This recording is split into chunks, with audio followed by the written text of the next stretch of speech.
지난 세기 대부분 동안 해왕성 밖에서 유일하게 알려진 천체는 지름이 2300km에 불과한 작은 행성인 명왕성이었습니다.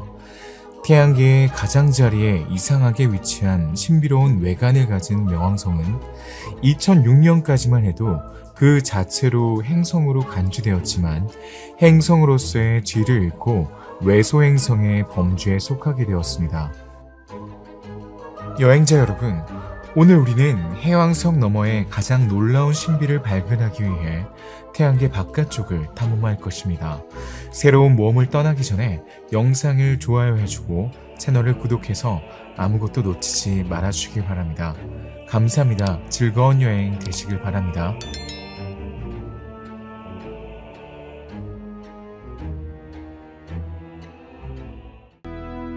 1930년 명왕성이 발견된 후 과학자들은 명왕성이 태양계에서 가장 먼 천체가 아니라고 가정하기 시작했습니다. 당시에는 어떤 망원경으로도 그렇게 먼 거리에 있는 작은 천체를 감지할 수는 없었지만 태양계 가장자리에 외소행성, 소행성, 유성, 운석, 해성, 그리고 기타 천체가 존재한다는 정황 증거가 많았기 때문이죠.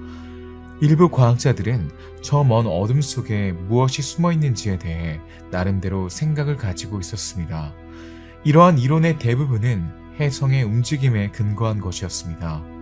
1992년 8월 30일 명왕성 너머의 소행성 때인 카이퍼 벨트의 첫 번째 천체가 발견되었습니다. 이 천체에는 1992 QB1이라는 이름이 붙여졌습니다. 그 이후로 카이퍼 벨트에서는 수천 개의 유사한 천체가 발견되었습니다. 천문학자들은 가성의 행성 9번도 이 지역에 숨어 있을 수 있다고 제안합니다. 우리 태양계의 한계는 여기서 끝나지 않는다는 것이 밝혀졌습니다. 또 다른 형태가 있는데 바로 오르트구름입니다. 과학자들은 카이퍼 벨트와 오르트구름의 천체들이 약 46억 년 전 태양계 형성의 잔재라고 믿습니다. 태양계의 이 신비롭고 먼 지역과 그곳에 숨겨진 비밀을 알아보세요.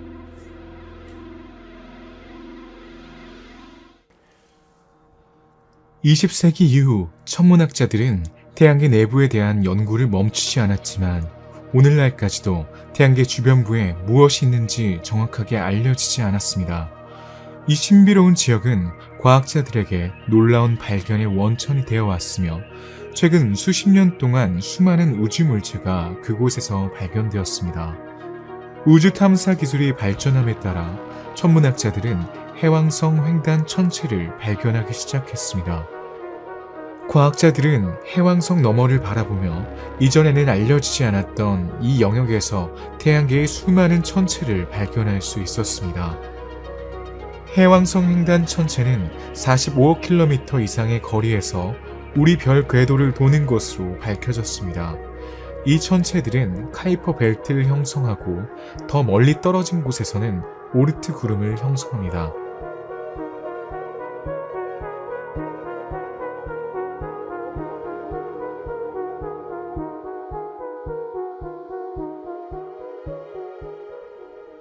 해왕성 너머에 천체가 존재한다는 것은 1930년 천문학자 프레데릭 레오나드에 의해 처음 제안되었습니다. 그에 따르면 명왕성은 태양계에서 가장 먼 천체와는 거리가 멀다고 합니다. 그리고 그가 옳았다는 것이 밝혀졌습니다. 13년 후 또 다른 천문학자 케네스 에지워스는 우리 태양계의 가장자리의 하나의 행성으로 합쳐지지 않은 작은 천체들로 가득 찬 성운이 있다는 가설을 발전을 시켜서 레너드의 말을 확인했습니다. 오늘날 우리는 태양계가 태양과 그 주위를 도는 모든 것, 즉 행성과 그 위성, 외소행성, 소행성, 카이퍼 벨트 천체, 오르트 구름의 해성으로 구성되어 있다는 것을 알고 있습니다. 태양계의 크기는 태양에서 지구까지의 거리로 정의되며 이를 천문 단위라고 합니다. 1천문 단위는 1억 5천만 킬로미터에 해당합니다. 태양 궤도를 도는 가장 먼 천체 중 하나는 2005년 7월에 발견된 외소행성 에리스입니다. 에리스는 태양으로부터 약 97천문 단위의 거리에 위치해 있습니다. 그러나 태양계 가장자리에는 90천문 단위의 거리에 세드나라는 또 다른 행성이 있으며 가장 먼 궤도는 약 900천문 단위입니다. 그러나 태양 주위를 가장 먼 거리를 여행하는 것은 장주기 해성이며 이 해성은 매우 기이한 궤도를 가지고 있으며 궤도 거리가 5만 천문 단위 이상에 도달할 수 있습니다. 이 해성들은 수십억 개의 해성으로 구성된 거대한 구형 영역인 오르트 구름에서 유래합니다. 카이퍼 벨트는 흔히 태양계의 가장자리라고 불립니다. 이 원반은 태양에서 30에서 50천문 단위의 거리까지 뻗어 있습니다. 얼마 전에 그 존재가 확실하게 확인되었습니다. 카이퍼 벨트는 1951년에 그 존재를 예측한 천문학자 제라드 카이퍼의 이름을 따서 명명되었습니다. 이 가설은 꽤 오랫동안 개발되어 왔습니다. 많은 천문학자와 천체 물리학자들이 이 벨트의 존재를 증명하거나 반증하기 위해 노력해왔습니다. 이 가설은 점차 이론의 범주로 옮겨졌고 1988년 천문학자 훌리오 앙펠 페르난데스의 연구 논문 덕분에 완전히 입증되지는 않았으며 이를 바탕으로 여러 캐나다 과학자들이 계산을 수행하고 해왕성 너머에 해성 벨트가 존재한다는 것을 확인했습니다. 페르난데스는 논문에서 이 그룹을 카이퍼 벨트라고 명명했고 그 이름은 빠르게 퍼져나갔습니다. 이 벨트에 있는 천체의 첫 번째 이미지는 1992년 천문학자들이 태양에서 42천문 단위의 거리에 있는 붉은 반점을 발견했을 때 나타냈는데 이는 해왕성 통과 천체라고도 알려진 카이퍼 벨트의 첫 번째 기록된 천체입니다. 현재 해왕성과 명왕성 궤도 너머에 위치한 200km 이상의 1000개가 넘는 천체들이 발견되었습니다.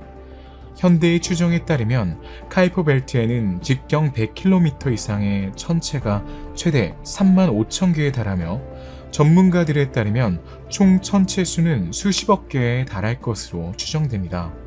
따라서 카이퍼 벨트의 총 질량은 화성과 목성 궤도 사이의 소행성 벨트보다 수백 배 더 큽니다. 카이퍼 벨트는 화성과 목성 사이의 소행성 때와 본질적으로 유사하지만 후자보다 훨씬 더 크고 거대합니다. 카이퍼 벨트의 천체들은 태양계 초기 형성 단계의 잔재, 즉 어떤 행성보다 오래된 것일 수 있기 때문에 오늘날까지 활발히 연구되고 있습니다. 오르트 그룹에서 장주기 해성이 태어나는 것과 같은 방식으로 단주기 해성도 그곳에서 태어날 수 있습니다. 카이퍼 벨트에는 대부분 태양계 형성 과정에서 남은 작은 천체와 몇몇 외소행성이 포함되어 있습니다.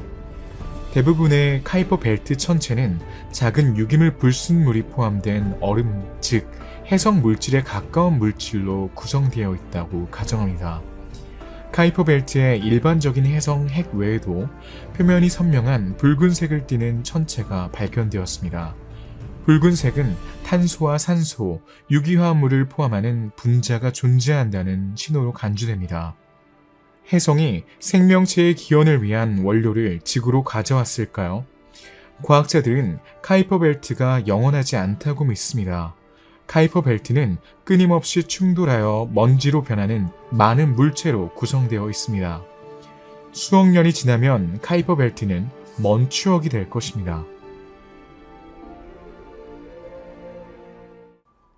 외소행성이라는 용어는 해왕성 궤도 밖에서 명왕성 크기 이상의 행성이 발견된 2006년에 공식적으로 등장했습니다. 그 이후로 태양계의 많은 천체가 외소행성이라고 불려왔습니다. 이 개념은 특히 명왕성의 지위와 성격에 관해 많은 논란을 불러일으켰습니다. 현재 국제천문연맹에서 인정하는 외소행성에는 명왕성, 에리스, 마케마케, 하우메아, 세레스가 포함됩니다. 이 천체들은 거의 구형이 될 만큼 충분한 질량을 가지고 태양 궤도를 돌기 때문에 외소행성이라고 불립니다. 그러나 일반 행성과는 달리 다른 천체의 궤도를 벗어날 수는 없습니다. 실제로 천체가 구형을 갖추려면 자체 중력에 대항할 수 있는 충분한 질량을 가져야 합니다. 그런 다음 내부 압력이 표면층을 형성하여 높낮이를 채우는 가소성을 제공합니다. 소행성에는 이런 일이 일어나지 않습니다. 일반적으로 이러한 외소행성은 암석핵 주위의 얼음층으로 이루어져 있습니다. 소행성들은 명왕성이라고 불리는 외소행성군에 속한 수천 개의 작고 얼어붙은 천체가 있는 해왕성 너머 지역인 카이퍼 벨트에서 궤도를 돌고 있습니다. 국제천문연맹은 해왕성 횡단 천체 중 지름이 8제곱cm 이상인 천체만 외소천체로 규정하고 있습니다. 현재 국제천문연합은 5개의 외소행성의 존재를 인식하고 있으며 약 200개가 확인을 기다리고 있으며 총 수는 1000개를 초과할 수 있습니다. 잠재적인 외소행성으로는 오커스, 2002 MS4, 콰르, 00, 세드나 등이 있습니다.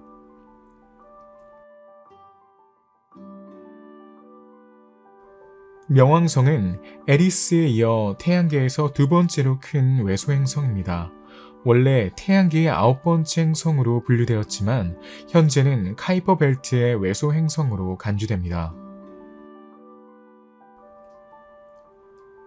대부분의 카이퍼 벨트 천체와 마찬가지로 명왕성은 대부분 암석과 얼음으로 이루어져 있으며 질량은 달의 5배, 부피는 3배로 비교적 작습니다. 명왕성의 궤도는 20률이 크고 황도면에 대한 경사도가 큽니다. 명왕성 궤도의 20률로 인해 명왕성은 29.6 천문 단위의 거리에서 태양에 접근합니다. 명왕성계에는 중력으로 연결된 6개의 천체가 있습니다. 2개의 본체인 명왕성과 카론, 그리고 이보다 훨씬 작은 크기의 위성 4개가 그것입니다. 스틱스, 닉스, 케르베로스, 히드라가 있습니다. 명왕성과 그 위성인 카론은 이원계를 형성하며 이원계의 중심은 명왕성 바깥에 있습니다. 이 기능은 두 몸체의 질량 비율로 인해 상당히 크며 캐런의 질량은 명왕성의 약 12%의 가치가 있습니다. 명왕성의 구성은 물 얼음으로 표시되며 지구의 바다보다 3배 더 많은 물이 있습니다. 표면은 얼음 껍질로 덮여 있습니다. 눈에 보이는 능선, 밝고 어두운 영역, 분화구 사슬이 있습니다. 지구 질량의 약 0.2%인 1.305에 1022를 곱한 킬로그램의 질량으로 명왕성은 외소행성 중 질량 면에서 두 번째 위치를 차지합니다. 명왕성의 대기는 표면 얼음에서 증발하는 질소, 메탄, 일산화탄소로 이루어진 얇은 층으로 이루어져 있습니다. 열 역학적 고려 사항에 따라 대기의 구성은 다음과 같습니다. 질소 99%, 일산화탄소 1% 미만, 메탄 0.1%입니다. 명왕성이 태양성에서 멀어짐에 따라 대기는 서서히 얼어붙어 표면에 정착합니다. 명왕성이 태양에 가까워지면 표면 근처의 온도로 인해 얼음이 승화되어 기체로 변합니다. 이는 땀이 피부 표면에서 증발하여 몸을 식히는 것처럼 승화는 명왕성 표면을 냉각시키는 효과를 가져옵니다. 과학자들은 최근 명왕성의 표면 온도가 약 영하 230도라고 계산했습니다. 명왕성의 궤도는 황도에 강하게 기울어져 있고 강하게 편심되어 있습니다. 이는 거의 원형에 가깝고 황도와 작은 각도를 이루는 태양계의 다른 행성들의 궤도와는 매우 다릅니다. 명왕성에서 태양까지의 평균 거리는 39 천문 단위이지만 궤도의 큰 편심으로 인해 이 거리는 29 천문 단위에서 49 천문 단위까지 다양합니다. 햇빛이 명왕성에 도달하는 데는 약 5시간이 걸리며 이는 지구에서 명왕성 근처의 우주선으로 전파가 이동하는 데 걸리는 시간과 같습니다. 외소행성 명왕성에는 5개의 위성이 있습니다. 가장 크고 가까운 위성은 카론입니다. 1978년 오래된 사진을 보던 제임스 크리스트가 발견했습니다. 다른 위성은 뒤에 숨어 있습니다. 스틱스, 닉스, 케르베로스, 히드라가 바로 그것입니다. 카론, 스틱스, 케르베로스는 구형을 형성할 수 있는 질량을 가지고 있습니다. 하지만 닉스와 히드라는 길쭉한 모양을 하고 있습니다. 명왕성, 카론계는 질량 중심이 행성 외부에 있기 때문에 흥미롭습니다. 2007년에 카론에서 물 결정과 암모니아 수화물이 관찰되었습니다. 이것은 명왕성에 활발한 크루어 지저와 바다가 있다는 것을 시사합니다. 위성은 태양계 기원이 시작될 때 명왕성과 큰 천체의 충돌로 인해 형성되었을 수 있습니다.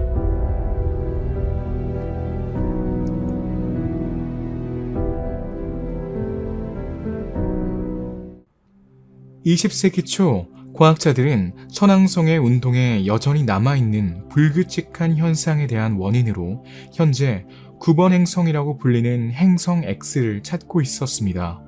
그 결과 1930년 3월 13일 미국 천문학자 클라이드 톰보가 명왕성을 발견했습니다. 나중에 천왕성에 영향을 미칠 9번째 행성 이론에 맞추기에는 너무 작다는 것이 밝혀졌습니다. 천왕성 궤도의 편차는 그 이후로 다른 설명을 받았으며 실제로 잘못 결정된 것은 해왕성의 질량입니다. 1992년 이후 해왕성 궤도 밖에서 많은 얼음 물체가 발견되었으며 그 중에는 명왕성보다 27% 더 큰 콰르, 세드나, 특히 에리스가 있습니다. 천문학자들에게는 명왕성은 카이퍼 벨트에서 매우 큰 천체일 뿐이라는 것이 분명해졌습니다. 2006년 8월 24일 국제천문연맹의 과학자들은 명왕성의 행성 지위를 박탈하고 외소 행성군으로 옮겼습니다. 그러나 일부 과학자들은 여전히 명왕성을 행성으로 재분류해야 한다고 믿고 있습니다. 명왕성 궤도 너머에 위치합니다. 에리스는 태양계에서 가장 큰 외소 행성이자 카이퍼 벨트에서 가장 큰 해왕성 횡단 천체로 간주됩니다. 너무 커서 10번째 행성이라고 부르기도 합니다. 2005년에 공식적으로 확인된 외소 행성 에리스의 발견은 명왕성보다 더 크기 때문에 중요한 순간이었습니다. 그것은 행성의 개념에 대한 정의를 수정하게 만드는 것입니다. 발견 당시 과학자들은 명왕성보다 큰 카이퍼 벨트의 천체이기 때문에 10번째 행성을 관찰하고 있다고 생각했습니다. 일부는 동의했지만 Y 물체의 본질에 대해 논쟁하기 시작한 사람들이 있었습니다. 당시에는 정의 자체에 명확한 기준이 없었습니다. 국제천문연합은 2006년에 개입하여 새로운 분류 기준을 제시해야 했습니다. 명왕성을 포함한 일부 물체는 마지막 요구사항을 충족하지 않는 것으로 밝혀졌습니다. 따라서 그들은 새로운 범주인 외소 행성을 제안했습니다.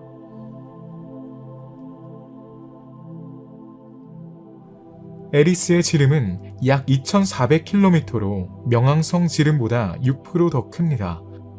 질량은 자전주기가 16일인 작은 위성인 디스노미아에서 결정되었습니다. 에리스는 태양 주위를 558년 주기로 공전합니다. 최대 거리는 97천문단위이고 최소 거리는 37천문단위입니다. 궤도는 매우 편심하지만 해왕성에 접근하지 않으므로 행성의 영향을 받지 않습니다. 에리스는 밝고 작은 망원경으로 볼 수 있습니다. 방사능 붕괴의 존재는 액체 상태의 내부 바다 가능성을 시사합니다. 메탄 얼음이 존재하며 표면층은 명왕성의 샘플과 비슷할 수 있습니다. 표면의 온도는 영하 243도에서 영하 217도 사이에서 진동합니다. 2005 회계연도 9호로 지정된 마케마케는 2005년 5월 31일 캘리포니아 공과대학의 마이크 브라운 연구팀이 스피처 우주망원경으로 발견한 외소행성 중 세 번째로 큰 행성입니다. 이 해왕성 천체는 여전히 미스터리로 남아있습니다. 데이터에 따르면 마케마케의 직경은 1480km에서 1360이고 질량은 4바이 1021kg입니다. 덕분에 해왕성 천체 중 크기 면에서 세 번째 위치에 있습니다. 마케마케의 반경은 적도에서 751km, 극에서 715km입니다. 이심률은 0.159이므로 마케마케는 57억 6천만 킬로미터 거리에서 태양에 접근하고 79억 4천만 킬로미터에 도달할 때까지 태양으로부터 멀어집니다. 태양 궤도를 도는 데는 309년이 걸리고 자전축을 회전하는 데는 7.77시간이 걸립니다. 마케마케의 궤도는 해왕성에서 멀리 떨어져 있기 때문에 이 천체는 이 얼음 거인의 영향에서 자유롭습니다.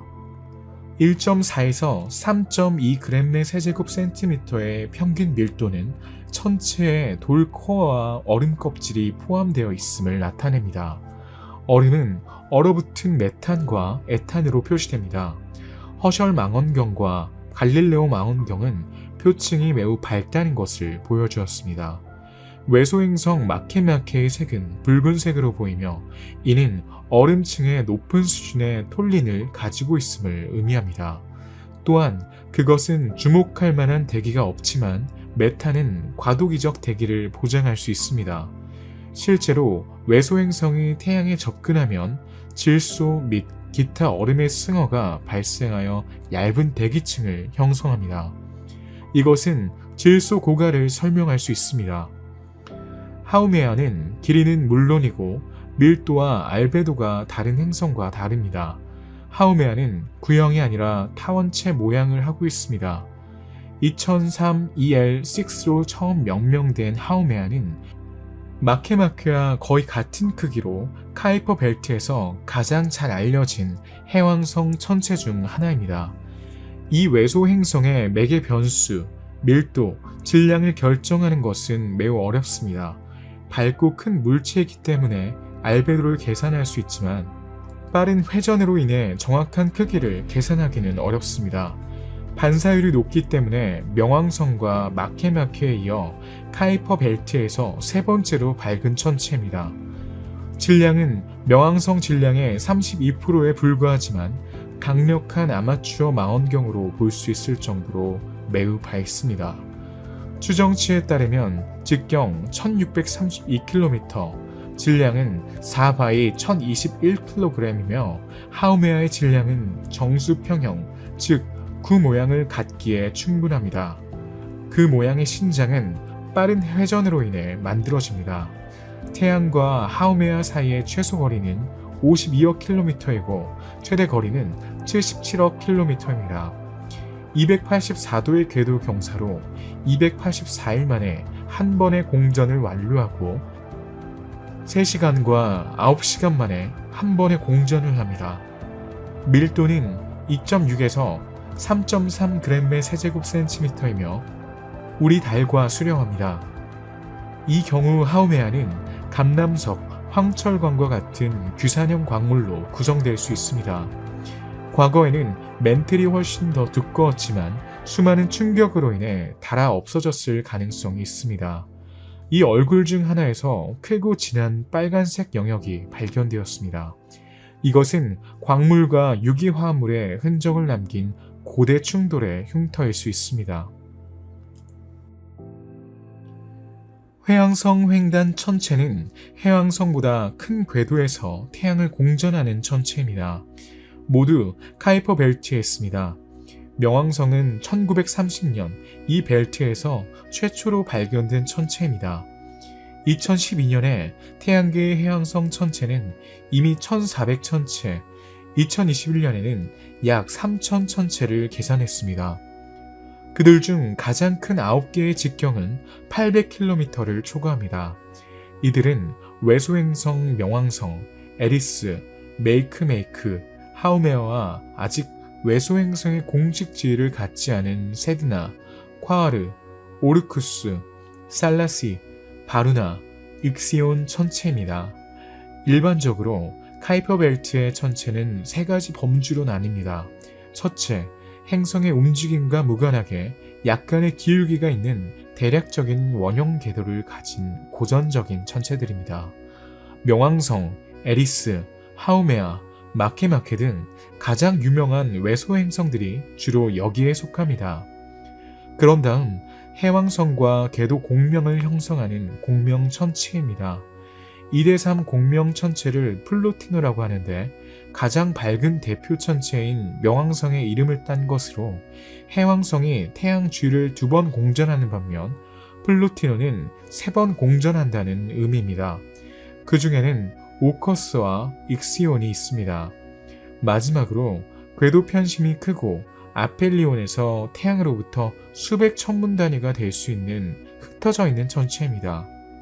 오래전에 이 천체들은 해왕성에 너무 가까워져 중력의 영향으로 궤도가 늘어났다고 생각됩니다. 이 그룹의 훌륭한 예가 세드나입니다. 오늘날 세드나는 카이퍼 벨트에서 가장 먼 천체로 간주됩니다. 세드나의 크기와 태양까지의 거리로 인해 과학자들은 이 우주물체가 어느 등급에 속하지는 정확하게 말할 수 없지만 그럼에도 불구하고 다양한 가설이 발전하고 있습니다. 그러나 천문학자들은 이미 행성의 색상, 구성, 상세한 궤도, 특성, 즉 세드나의 공전 주기는 1500년이며 지름은 명왕성의 4분의 1이 조금 넘습니다. 궤도는 길쭉하고 가장 먼 지점에서 태양으로부터 900천문단입니다. 비교를 위해 명왕성의 궤도 반경은 38천문단입니다. 세드나의 크기는 상당히 커서 지름이 약 1만 킬로미터에 달하며 해왕성 횡단 천체 중 6번째로 큰 천체입니다. 세드나의 구성은 세대의 궤도 망원경으로 관측한 일련의 분광학적 연구를 통해 계산되었습니다.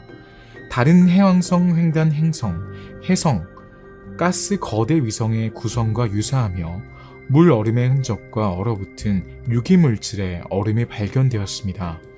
천체 물리학자들은 세드나의 최종 밀도를 일반 주방소금의 밀도와 비슷한 2g 세제곱 센티미터로 추정합니다. 세드나는 천문학자들에게 가장 매력적인 물체입니다. 실제로 궤도 거리의 신비는 현재 주로 이론에 기반을 둔 태양계 형성 역사의 비밀을 밝힐 수 있습니다. 또한 세드나 자체는 다른 물체로부터 격리되어 있기 때문에 우리 태양계의 원래 재료에 내재된 특성을 보존했기 때문에 진정한 고고학적 기념물입니다. 콰르는 2002년 캘리포니아 팔로마 천문대의 과학자들이 발견한 이 천체는 통가 인디언의 신 이름을 딴 천체입니다. 지름은 1260km입니다. 이는 지구 지름의 약 10분의 1, 달 지름의 3분의 1, 명왕성 지름의 약 절반에 해당합니다.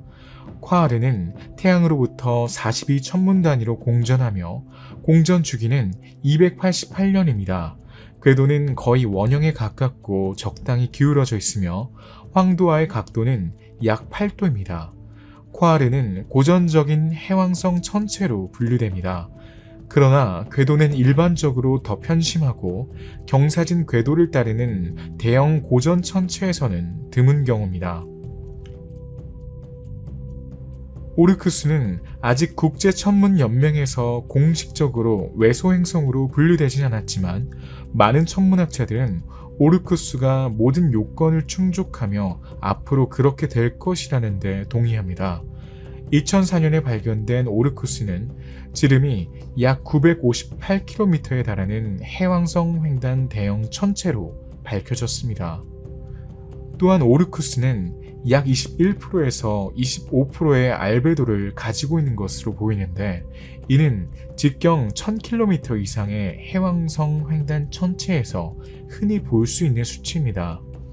질량 측면에서 오르쿠스 시스템은 6.32 x 1020kg으로 추정되며 이는 외소행성 에리스 질량의 약 3.8%에 해당합니다. 명왕성과 마찬가지로 오르쿠스도 공전 주기가 매우 길어 태양 주위를 한 바퀴 도는데 245년이 걸립니다. 또한 해왕성과 2대3 궤도 공명을 이루며 일식 동안 황도 위에 놓여 있습니다. 또한 궤도는 명왕성과 비슷한 경사와 이심을 가지고 있습니다.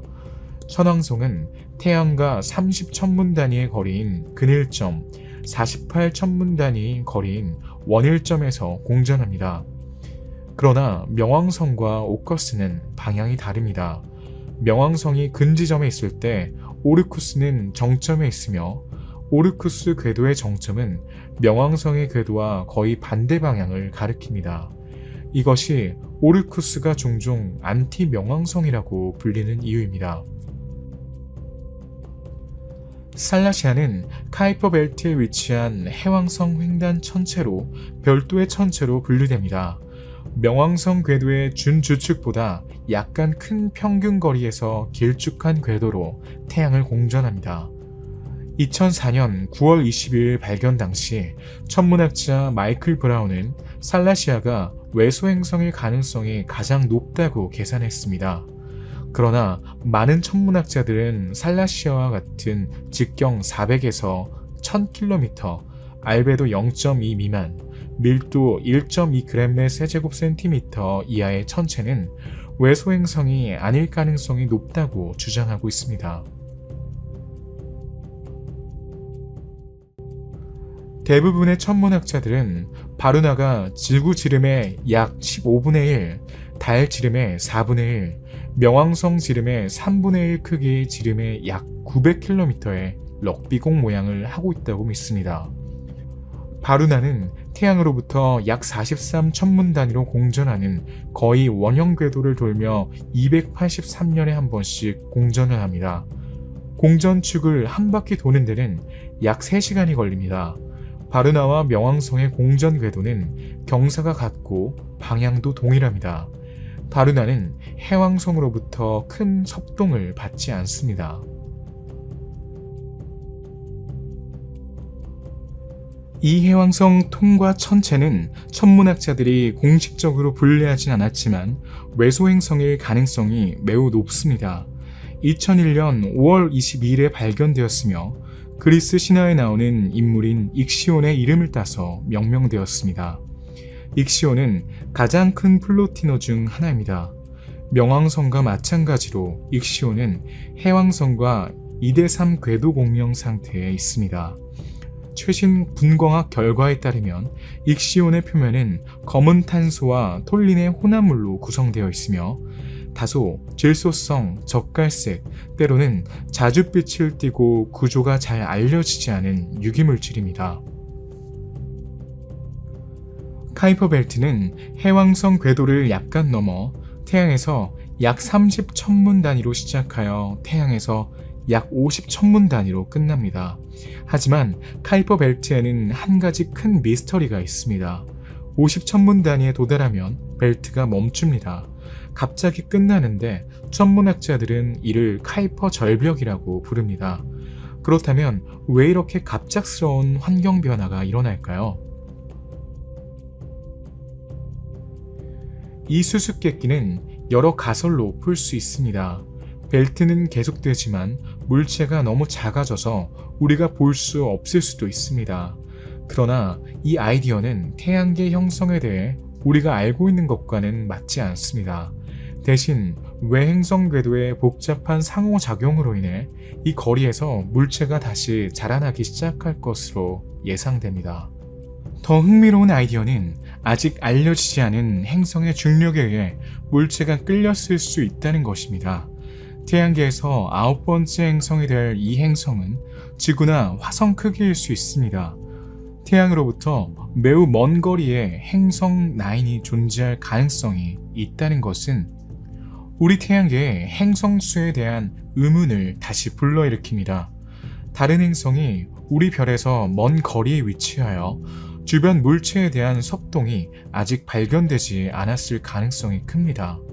불행히도 그렇게 멀리서 아무것도 보기 어렵기 때문에 미스터리는 아직 끝나지 않았습니다. 카이퍼 벨트 너머에는 오르트 구름이라고 불리는 또 다른 지형이 있습니다. 이러한 구름의 존재에 대한 아이디어는 1932년 에스토니아 천문학자 에른스트 에픽에 의해 처음 제시된 후 1950년대 네덜란드 천체 물리학자 얀 오르트에 의해 이론적으로 발전하여 구름의 이름을 따서 명명되었습니다. 혜성은 태양계 주변부의 얼음으로 이루어진 확장된 구형 외피에서 시작된다는 주장이 제기되었습니다. 이 거대한 물체 무리는 이제 오르트 구름이라고 불립니다.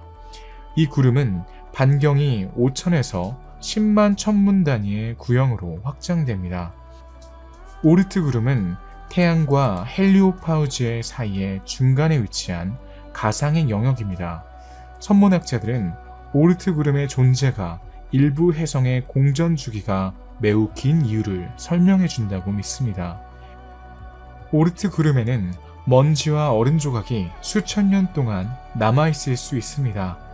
일부 인근 별은 태양계에 충분히 가까이 지나가 중력에 의해 오르트 구름에서 물체를 밀어내 태양 주위를 공전하기도 합니다.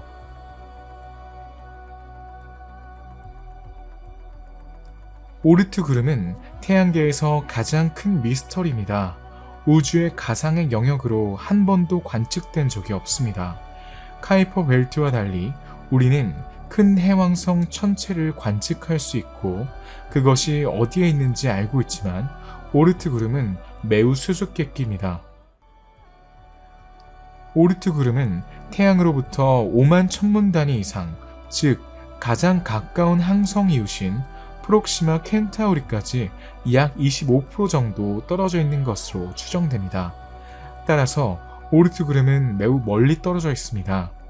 오르트 구름의 경계는 대략 태양계의 가장자리에 있으며 이 거리에서 오르트 구름에 있는 수십억 개의 물체는 태양에 매우 느슨하게 중력으로 묶여 있습니다.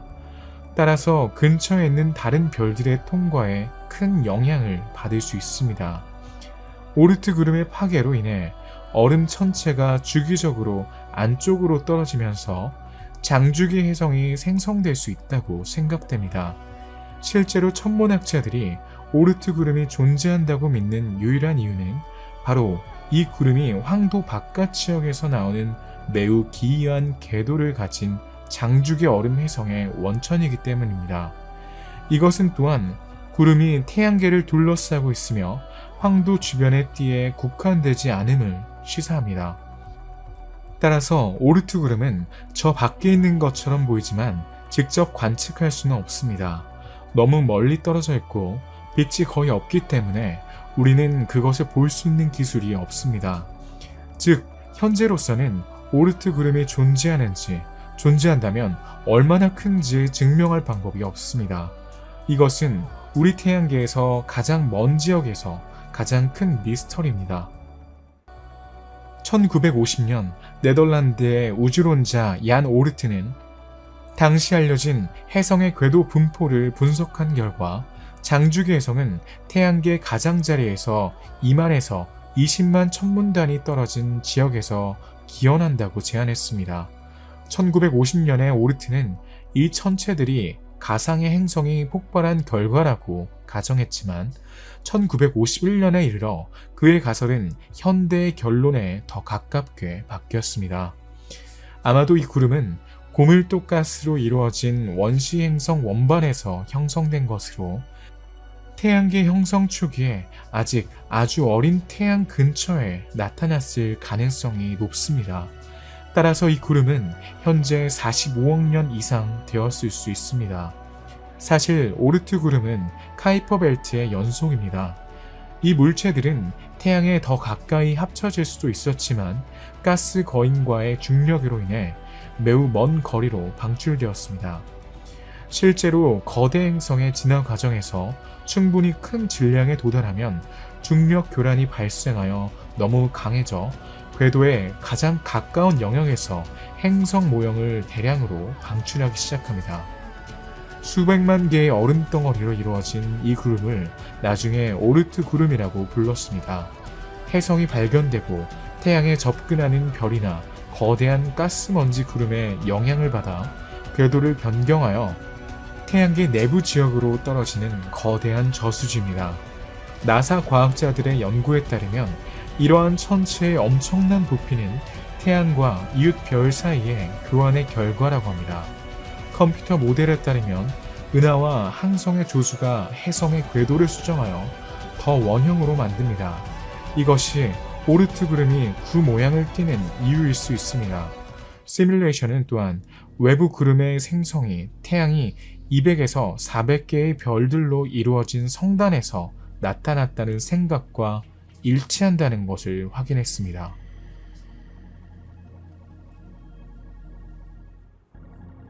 오르트 구름의 구성은 구형 외부 구름과 내부 원반 구름의 두 부분으로 이루어져 있습니다. 바깥쪽에는 직경 1km, 20km의 수조개의 얼음덩어리가 살고 있습니다. 총 무게에 대한 정보는 없습니다. 그러나 헨리 해성이 전형적인 물체라면 계산 결과 3바이 1025kg의 수치가 나옵니다. 때때로 지나가는 별이 천체 중 하나의 궤도를 방해하여 장주기 해성처럼 태양계 내부를 통과하게 합니다. 이 해성은 매우 넓고 길쭉한 궤도를 가지며 일반적으로 한 번만 관측됩니다. 장주기 해성의 예로는 헨리와 스위프트, 터틀이 있습니다. 대부분의 해성은 물, 에탄, 암모니아, 메탄, 시아나수소, 일산화탄소로 가득 차 있습니다. 1에서 2%는 소행성 물체로 구성될 수 있습니다. 반면에 궤도 주기가 200년 미만인 단주기 해성은 행성의 평면을 따라 이동하며 카이퍼 벨트에서 우리에게 다가옵니다. 오르트 구름은 황도 평면에서 밀도가 가장 높은 것으로 생각되며 오르트 구름을 구성하는 모든 물체의 약 6분의 1이 이곳에서 발견됩니다. 이곳의 온도는 영하에 가까운 영하 269도를 넘지 않습니다. 오르트 구름 뒤의 공간은 더 이상 태양계에 속하지 않습니다. 과거에는 해성을 꼬리가 달린 별이라고 생각했습니다. 해성은 밤하늘에서 몇 주 동안 볼 수 있습니다. 아리스토텔레스는 해성이 대기권에서 빛나는 증기라고 생각했습니다. 덴마크의 천문학자 타이코 브라헤는 이 천체가 달보다 더 멀리 떨어져 있으며 깊은 우주에서 온다는 사실을 깨달았습니다. 에드몬드 할리는 1682년 해성이 1531년과 1607년 해성과 궤도가 같다는 것을 발견했습니다. 따라서 같은 천체였습니다. 갈릴레오는 1758년에 이 해성의 귀환을 예측했습니다. 해성은 매우 길쭉한 타원형 궤도를 따라 태양 주위를 공전합니다. 주기는 몇 년에서 수천 년까지 매우 다양합니다. 대부분의 경우 장주기 해성은 수백만 개의 해성핵이 순환하는 태양계 외곽 한계에 위치한 오르트 구름에서 이동합니다. 일반적으로 해성은 카이퍼 벨트와 오르트 구름의 두 가지 그룹으로 나뉘어 태양 궤도를 돌고 있습니다. 궤도 주기가 500년 미만인 대부분의 해성은 카이퍼 벨트에서 나옵니다. 이 해성들은 다공성 얼음 조각과 직경 수 킬로미터의 먼지 입자가 섞여 형성된 태양계의 작은 천체로 모양이 정해져 있지 않습니다. 태양계가 탄생한 이래로 그 구성이 동일하게 유지되어 과학적으로 귀중한 가치가 있습니다. 길쭉한 궤도를 돌며 성운처럼 보이는 해성은 눈에 보이지는 않는 먼 궤도를 이동하다가 태양에 가까워지면 태양열의 영향으로 얼음이 녹기 시작하여 증발하고 행성 간 공간으로 휘발합니다. 그 결과 태양 근처를 지나가는 많은 해성은 매우 특이한 모습을 보입니다. 해성은 푸르스름한 가스로 된 꼬리와 황색 먼지로 된 꼬리를 발달시킵니다.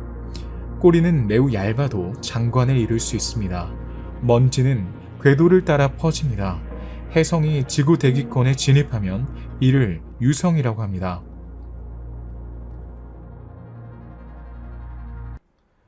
태양 근처에서 주기적으로 나타나는 대부분의 해성은 다소 희미한 천체입니다. 예외적으로 할리스 해성은 거의 매번 태양으로 돌아올 때마다 매우 밝은 물체로 우리 앞에 나타납니다. 사실 가장 밝고 화려한 해성은 예기치 않게 하늘에 나타나며 그중 많은 해성은 아마도 처음으로 태양에 접근하는 것일 것입니다. 드물게 특히 해성이 태양에 너무 가까워지면 조각으로 부서져 별도의 천체로 관측되는 경우도 있습니다. 모든 혜성은 핵과 함께 혜성의 머리를 형성하는 흐릿한 가스 외피인 털이나 혼수 상태를 가지고 있습니다. 혜성이 태양에 가까워도 머리는 흐릿한 점에 지나지 않는 것처럼 보입니다. 대부분의 혜성에서 가장 주목할 만한 세부사항은 꼬리입니다. 혜성이 궤도 주변 근처에 있을 때 가장 밝습니다. 여기서 태양으로부터의 열 플럭스는 혜성에서 우주로 빠져나가는 가스와 먼지의 영향을 받아 특히 중요합니다. 일부 혜성에는 두 개의 꼬리가 있습니다. 하나는 먼지 입자로 만들어진 곡선이고 다른 하나는 직선이며 기처입니다. 태양과 정확히 반대 방향으로 길쭉한 것입니다. 혜성의 꼬리 길이는 수천에서 수억 킬로미터에 달할 수 있으므로 꼬리가 하늘의 거의 절반에 걸쳐 확장된 혜성이 관찰되었습니다. 혜성이 행성 간 공간으로 떨어지면서 잃어버린 먼지가 유성체를 생성하고 이 유성체가 나중에 지구 대기와 고속으로 충돌하여 유성 형태로 발견된다고 가정합니다. 혜성 꼬리에서 나온 먼지 입자는 또한 행성 간 먼지 구름을 재구성하여 태양 광선을 산란시킴으로써 황도광이라는 이 현상을 일으킵니다. 혜성의 핵은 때때로 가장 큰 망원경으로 세부사항을 구분할 수 없는 밝은 별 모양의 물체로서 외피 내부에서 볼 수 있습니다. 혜성핵은 혜성에 접근한 우주선에 의해 자세히 연구되었습니다. 2005년 나사의 딥 임팩트 우주선은 혜성 템펠 1과 충돌하여 표면 이미지를 다시 보냈습니다. 혜성의 질량은 지구 질량의 약 10억 배로 매우 작으며 꼬리 부분의 물질 밀도는 거의 0에 가깝습니다. 따라서 태양계 행성에 영향을 미치지 않습니다. 이 중 가장 유명한 행성은 76년마다 태양으로 돌아오는 할리스 혜성입니다. 마지막으로 태양에 접근하는 것은 1986년이었습니다. 역사는 이 천상의 방랑자 앞에서 우리 조상들의 두려움을 기록합니다. 그리고 고대 연대기에서 하늘에 밝은 혜성이 나타나고 이러한 현상이 화재, 전쟁, 심지어 개인의 죽음과 같은 지상 사건과 연관되어 있다는 언급을 자주 찾을 수 있습니다. 그러나 대형 혜성과 행성의 충돌은 행성 표면의 생태계에 극적인 결과를 초래할 수 있습니다. 이러한 충돌에 대해 잘 연구된 좋은 예는 슈메이커 레비 9 혜성의 파편이 목성과 충돌한 것입니다. 1994년 7월 이 혜성의 파편은 최대 시속 21만 킬로미터의 속도로 목성의 밀도가 높은 대기를 폭격했습니다. 충돌하는 동안 파편의 놀라운 운동 에너지가 강력한 폭발로 방출되었으며 그중 일부는 지구보다 큰 불덩어리로 변했습니다. 소행성이 지구를 위협할 경우를 대비한 훈련으로 나사의 다트 탐사선은 2022년 9월 27일 디모포스 소행성과 정면으로 충돌했습니다. 이 충돌은 소행성을 동반 우주암석 주위에 약간 더 가까운 궤도로 밀어넣기에 충분했습니다. 이 성공적인 임무는 소행성이 지구를 위협할 경우 이를 회피할 수 있는 솔루션을 개발하기 위한 행성 방어 프로그램의 일환으로 나사가 처음으로 시도한 것입니다. 태양계의 경계를 지상 지리적 의미로 말하는 것은 옳지 않습니다. 우주에서 모든 경계는 조건부이며 기기에 의해 기록된 많은 데이터의 도움으로 결정됩니다. 태양이 빛과 열의 원천이라는 것은 누구나 알 수 있습니다. 그러나 그 외에도 태양은 끊임없이 거대한 플라즈마 흐름을 방출합니다. 이것을 바로 태양풍이라고 합니다. 태양계가 정확히 어디에서 끝나는지에 대한 질문에 답을 하려면 태양풍이 어디로 날아가고 태양 중력이 지배를 멈추는 지점을 이해해야 합니다. 입자 흐름은 시속 약 150만 킬로미터의 속도로 이동하여 일부 행성에 존재하는 대기와 유사한 형태를 만듭니다. 이 형성을 헬리오스피어라고 합니다. 따라서 태양풍의 지속적인 영향을 받는 영역을 헬리오스피어라고 합니다. 헬리오피어의 한계는 헬리오스파우스라고 불리며 태양으로부터 약 100천문 단위의 거리에 위치합니다. 태양계가 정확히 어디에서 끝나고 성간 공간 시작되는지에 대한 질문은 현재 명확한 답이 없습니다. 태양계의 조건부 한계를 결정할 때 태양풍의 작용이 끝나는 거리와 별의 중력이 확장되는 거리라는 이 두 가지 주요 요인을 고려해야 합니다. 태양으로부터 60에서 70천문 단위의 거리에서 태양풍은 성간가스와의 상호작용으로 인해 빠르게 느려지기 시작하였고, 헬리오파우즈에서는 태양 플라즈마 흐름이 성간가스 압력에 의해 완전히 균형을 이룹니다. 그러나 훨씬 더 먼 거리에서 태양의 중력이 우세합니다. 일부 과학자들은 신체의 중력 영향에 의해 지배되는 구인 언덕구가 태양에 대해 12만 5천 천문 단위를 확장한다고 믿습니다. 따라서 태양계의 본격적인 가장자리라고 할 수 있는 것은 이 거리입니다. 유명한 미국 우주선 보이저 1호와 보이저 2호는 1977년 거대 행성을 연구하기 위해 지구를 떠났습니다. 각 우주선에는 통과하는 자기장과 입자를 측정하는 장비가 장착되어 있습니다. 그 이후로 두 탐사선은 성간 공간과 헬리오스피어까지 추적했습니다. 그러나 보이저 1호와 2호, 이 두 개의 탐사선으로 전체 태양계를 이해하려고 하는 것은 마치 두 개의 기상 관측소로 태평양 전체의 날씨를 이해하려는 것과 같습니다. 따라서 태양계를 더 잘 연구하기 위해 두 탐사선은 인터스텔라 프론티어 익스플로러와 협력합니다. 후자는 2008년 나사에서 발생한 80kg의 여행 가방 크기의 위성입니다. 그 이후로 지구 궤도를 돌고 있으며 헬리오스피어의 외부 한계를 관찰하는 망원경을 장착하고 있습니다. 아이벡스 위성은 그 궤도를 통과하는 에너지 중성 원자라 불리는 입자를 포착하고 분석합니다. 이 원자는 성간 매질과 태양풍이 충돌하는 곳에 형성됩니다. 일부 원자는 태양계 중심과 아이벡스 위성으로 되돌아갑니다. 따라서 이러한 개별 원자를 많이 모으면 내부에서 우리 헬리오스피어의 그림을 만들 수 있습니다. 2012년 보이저 1호는 태양계를 넘어섰고 2008년 12월 탐사선 보이저 2호도 똑같이 했지만 그럼에도 불구하고 장치는 여전히 지구로 신호를 보내고 있습니다. 그들은 헬리오피스 외부의 우주선이 헬리오피스 내부보다 약 3배 더 강하다는 것을 발견했습니다. 보이저 1호와 2호 외에도 파이오니어 10호, 파이오니어 11호, 뉴 호라이즌스호 등 태양계 외곽에서 활동하는 다른 탐사선도 있습니다. 이 탐사선들도 보이저 1호와 2호가 그랬던 것처럼 결국에는 태양계를 벗어나 성간 우주로 진입할 것입니다. 2006년에 나사는 외소 행성 명왕성과 그 위성을 연구하는 것을 주요 목적으로 하는 탐사선 뉴 호라이즌스를 보냈습니다. 2015년에 도착하여 이전 9번째 행성의 표면을 처음으로 보여주었습니다. 이제 카이퍼 벨트의 끝으로 향하는 그 물체를 조사하고 있습니다. 우주 임무에서 우리는 여전히 오르트 구름에 도달하지 못했습니다. 보이저 1호는 지구에서 가장 먼 233억 킬로미터의 탐사선입니다. 현재 가속도를 감안할 때 우주선이 오르트 구름에 도달하려면 300년이 더 걸리고 완전히 빠져나오려면 3만 년 이상이 걸립니다. 그 다음에는 파이오니어 10호와 11호, 보이저 2호, 뉴 호라이즌스호가 그 뒤를 이을 것입니다.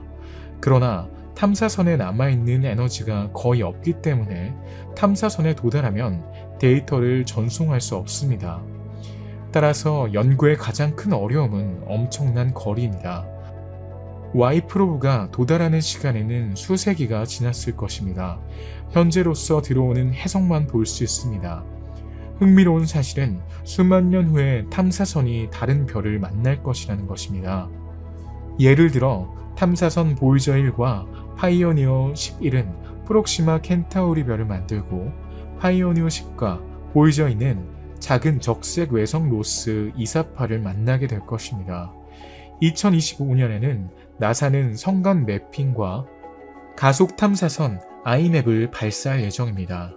아이맵에서 에너지 중성 원자를 포착하는 카메라는 아이벡스의 카메라보다 해상도가 높고 민감도가 높습니다.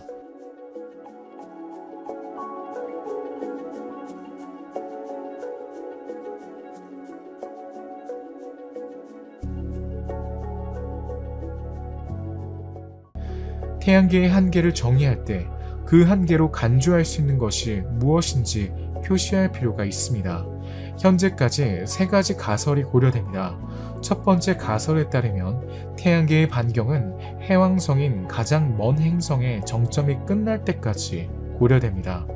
이 경우 전체 시스템의 반경은 4,545 킬로미터가 됩니다. 두 번째 가설에 관해서는 과학자들은 태양계의 반경이 현재 세드나인 가장 먼 관측된 물체의 끝에서 정의된다고 생각합니다.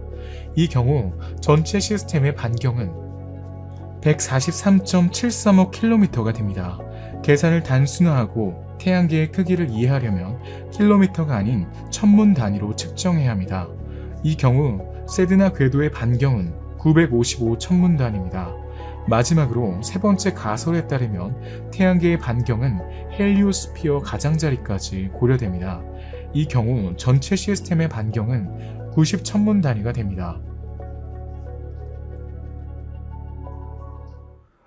새로운 데이터 덕분에 전문가들은 13년간의 작업 끝에 태양계의 3D 지도를 만들었습니다. 3D 지도의 측정은 2008년에 발사된 성간 경계 탐사선이라는 연구위성에 의해 수집되었습니다. 이 연구위성은 동굴 속 박쥐와 같은 역할을 했습니다. 소나나 동물의 목소리 대신 태양풍을 이용했습니다. 2009년부터 2019년까지 태양 활동의 전체 주기 동안 이 장치는 성간 공간으로 휩쓸고 지나가는 입자의 흐름을 측정했습니다. 동시에 태양계 내부로 돌아가는 원자를 잡으려고 노력했습니다. 해왕성 궤도를 훨씬 넘어선 곳에서 태양풍은 성간 플라즈마와 충돌합니다. 이 상호작용은 태양에서 방출되는 입자의 속도를 늦출 뿐만 아니라 고에너지 중성 원자의 안정적인 흐름을 생성합니다. 그것은 다소 약하지만 지각할 수 있으며 무엇보다도 엄격하게 독특한 성격을 가지고 있습니다. 태양풍이 별에서 헬리오스 영역으로 이동하는 데는 2년에서 6년이 걸립니다. 과학자들은 태양 활동과 고에너지 중성 원자의 흐름을 주의 깊게 측정하여 이 두 가지 다방향 입자 흐름을 비교했습니다. 그 결과 처음으로 헬리오구의 경계의 3차원 지도를 작성할 수 있었습니다. 이렇게 개발된 3D 지도를 통해 헬리오스피어에 대한 더 많은 데이터가 밝혀졌습니다. 특히 태양과 행성이 위치한 내부층의 모양은 구형층과 비슷합니다. 과학자들에 따르면 그것은 모든 방향으로 약 90 천문 단위로 확장됩니다. 그들은 또한 외층의 모양이 훨씬 덜 대칭적이라고 믿습니다. 사실 끊임없이 움직이는 태양이 우주를 가로질러 우주 방사선과 충돌하는 방향에서 외부 헬리오스피어는 약 110 천문 단위로 확장되지만 반대 방향에서 훨씬 더 길어 최소 350 천문 단위입니다. 대칭성이 부족한 것은 은하수를 따라 태양이 움직이기 때문입니다. 과학자들에 따르면 성간 매체에는 많은 플라즈마 또는 하전 입자가 있으며 상당히 둥근 내부 헬리오스피어는 이 플라즈마 흐름을 통과하는 장벽입니다. 이것은 개울에서 바위 주위로 물이 흐르는 것과 같은 효과입니다. 헬리오스피어의 정확한 모양에 대해서는 논쟁의 여지가 있습니다. 그러나 과학자들은 여러 층으로 이루어져 있다는 데 동의합니다. 안쪽에서 바깥쪽으로 층을 살펴봅시다. 먼저 태양계의 모든 주요 행성을 둘러싸고 있는 헬리오권의 가장 깊은 층을 나타내는 터미널 쇼크라는 층이 있습니다. 이곳에서 태양에서 나오는 태양풍은 은하계 전역에서 오는 성간 매질의 입자를 무시하고 시속 100만 킬로미터 이상의 속도로 수십억 킬로미터에 걸쳐 전속력으로 분산됩니다. 이 주층의 외부 한계를 충격파 한계라고 합니다. 다음으로 충격파 경계 바깥에 존재하는 헬리오 갭을 발견합니다. 이 층에서 태양풍은 외부 성간의 매질의 압력을 만나면 더 느리게 움직이고 굴절됩니다. 그런 다음 태양과 나머지 은하 사이에 명확하고 최종적인 플라즈마 경계를 표시하는 헬리오파우스가 나타납니다. 이 층에서는 태양과 성간풍이 자기장이 서로 밀착되어 내부와 외부의 압력이 평형을 이룹니다. 마지막으로 외부 헬리오갭이 있는데 이는 여전히 헬리오스피어의 존재에 영향을 받는 헬리오 휴지의 외부 영역을 나타냅니다.